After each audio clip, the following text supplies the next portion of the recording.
আসসালামু আলাইকুম everyone, welcome to my another video.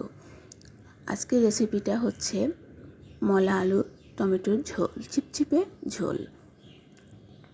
আমরা ছোটো মাছ অনেকে অনেকভাবে খেয়ে থাকি, আমি বাসায় এইভাবেই রান্না করি। অবশ্যই রেসিপিটা ট্রাই করতে পারেন।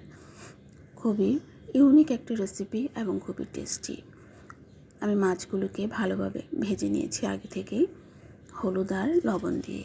এবার একটা কড়াইতে তেল দিয়ে দিচ্ছি পর্যাপ্ত পরিমাণে। তেলটাকে আমি গরম হতে দিচ্ছি, দেন দিয়ে দিচ্ছি পেঁয়াজ কুচি।